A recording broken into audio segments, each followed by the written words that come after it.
India's Union Finance Minister Nirmala Sitharaman has hit out at former US President Barack Obama for his remarks on the protection of ethnic minorities in India. This comes as the Indian Prime Minister Narendra Modi returns to Delhi after concluding his visit to US and Egypt. In an interview with CNN on how Biden should engage with the leaders such as Chinese President Xi Jinping and PM Modi, the former US President responded by saying that President Biden should question PM Modi. He said the protection of Muslim minority in a majority Hindu India is something worth mentioning.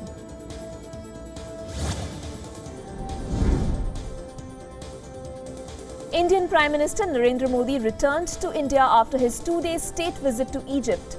Indian Prime Minister Modi and Egyptian President Abdel Fattah al-Sisi signed an agreement to elevate ties to a level of strategic partnership.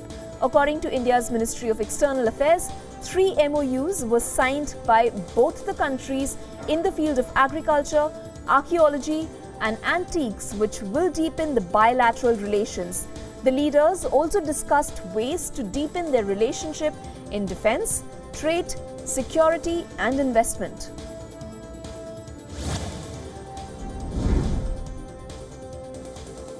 One person was killed and several were injured in roller coaster accident at an amusement park in Sweden's capital of Stockholm.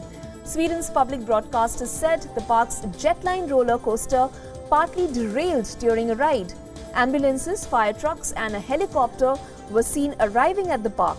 The police investigation is underway. As per reports, the 140-year-old park was closed until further notice.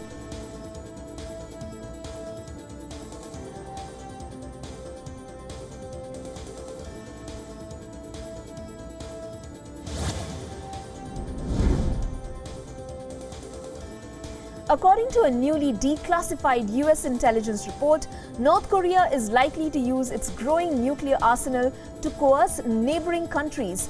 It is likely to take bigger risks with the country's conventional military forces. The National Intelligence Council report titled North Korea Scenarios for Leveraging Nuclear Weapons through 2030, dating back to January. The report was declassified on June 15th. According to the report, North Korea will take military risks under the belief that nuclear weapons will avoid robust US or South Korean responses.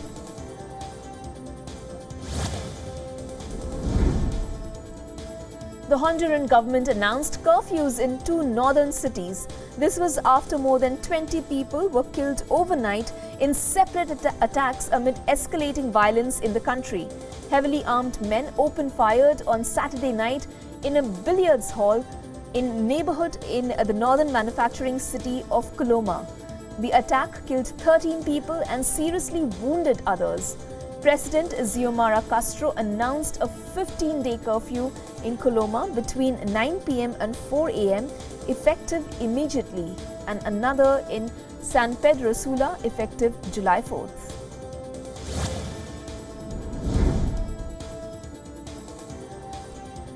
In the Greece election, Conservative former PM Kyriakos Mitsotakis is on the course to win a second term by a landslide victory as per exit polls. The exit polls said Mitsotakis has 44% of the vote. On the other hand, his leftist rival Alexis Tsipras has less than 20%. Jubilant supporters of Mitsotakis gathered outside party headquarters in Athens to celebrate the party's victory in the country's second election in 5 weeks.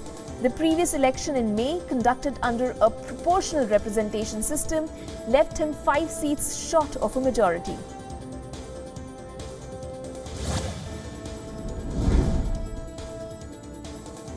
At least 9 were killed and 30 injured in Russian strikes on Syrian city of Idlib.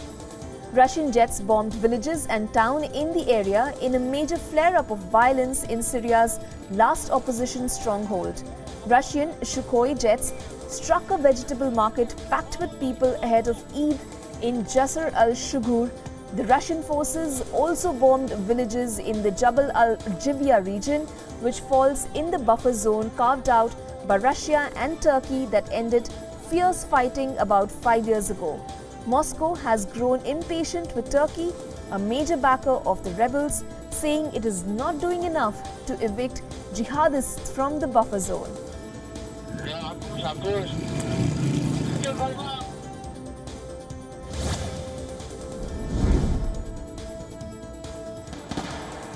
The Ukraine military reported an offensive near the villages surrounding Bakhmut, which was taken by Wagner forces in May after months of fighting. Alexander Tarnavsky, a Ukrainian commander, said its forces had liberated territories near the city of Krasno-Rivka, falling in the Donetsk region, which pro-Russia separatists have occupied since 2014. While Ukrainian forces attacked in several places in Zaporizhia region, gaining some territorial gains along the southern front line. Deputy Defense Minister Hanna Maliar labelled the battle as fierce. The Ukrainian forces have so far focused on initial stages of its counter-offensive on several sectors in the Zaporizhia region.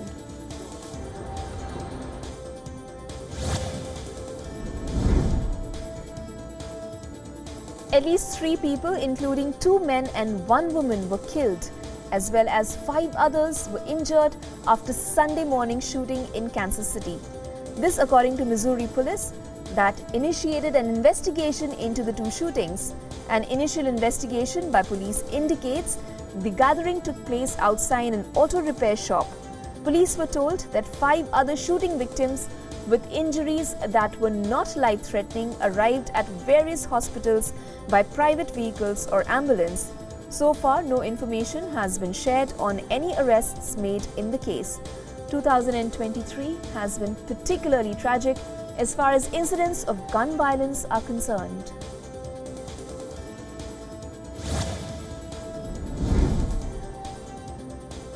Meanwhile, fighting continued between Sudan's military and the paramilitary Rapid Support Forces group in Khartoum on Sunday.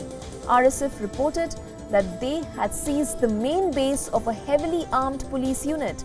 The RSF in a statement said it had taken full control of the large base belonging to the Central Reserve Police, Southern Khartoum.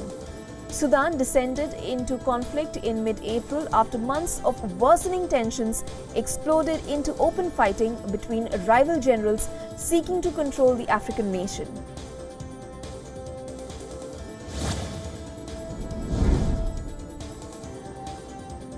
At the invitation of Chinese Premier Li Qiang, Vietnamese Prime Minister Pham Minh Chinh is in China for an official state visit from June 25th to 28th. This is also the first official visit by a Vietnamese Prime Minister to China in 7 years. This meeting takes place at the time when both the countries are celebrating 15 years of their comprehensive strategic partnership this year. During the trip, both the countries are expected to strengthen their economic and trade cooperation and implement infrastructure projects between the 2 nations. During his stay, PM Chinh is scheduled to hold talks with the Chinese President Xi Jinping.